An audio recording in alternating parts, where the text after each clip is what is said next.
Мале.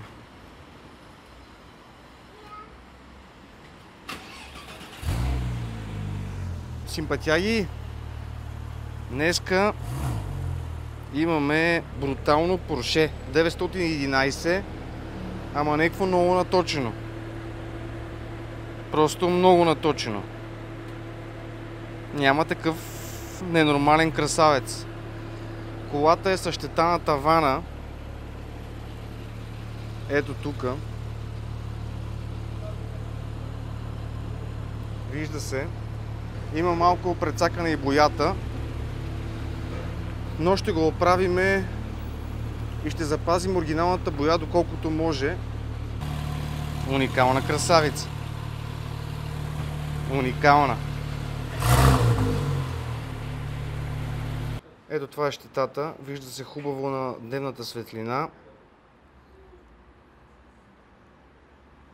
Това нещо сега ще го оправим. Колата е разглобена вече, сами виждате. И ще го оправим без боя. Има само една дръскотина. Нещо е паднало явно отгоре. Тя ще трябва да се бойдиса, но другото ще излезне без боя и пак ще е доста по-добре.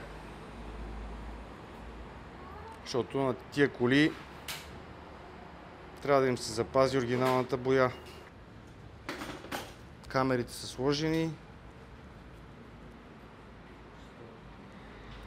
Опа! Опа! Тук някакви пенизи. Готово е.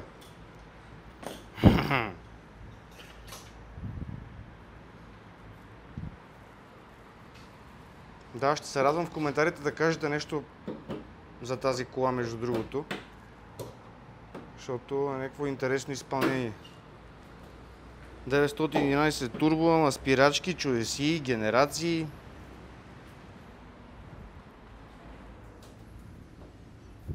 Много яка работа. Ето тук мога да видите как се случва магията. Почти излезе. На PDR-а. Магията на PDR-а.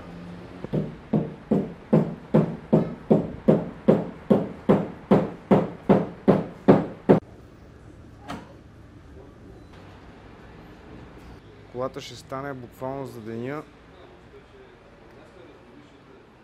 което е също предимство. Иначе трябва кит, боя. Напредваме ужасно бързо. Колегата работи доста бързо и хубаво.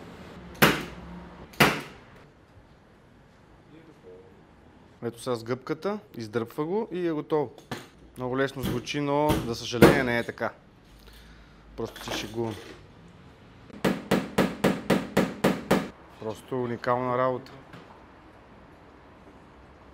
Няма и следа вече почти.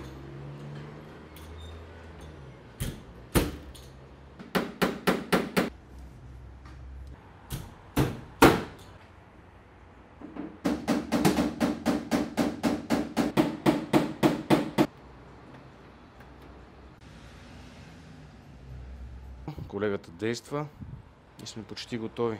Ето, колата е напълно готова. Виждате, просто повече от перфектна работа. Единствено дръскотината остана, но това вече няма как. Но тя е супер минимална в момента, така че клиентът е доволен, това е най-важното. Просто колата стана топ. Ето, хубаво да се види. Ето да видите хубаво и на слънчева светлина, на дневна светлина. Колата стана много яко. В рамките на деня буквално клиента идва, взима си я и все едно не е било нищо.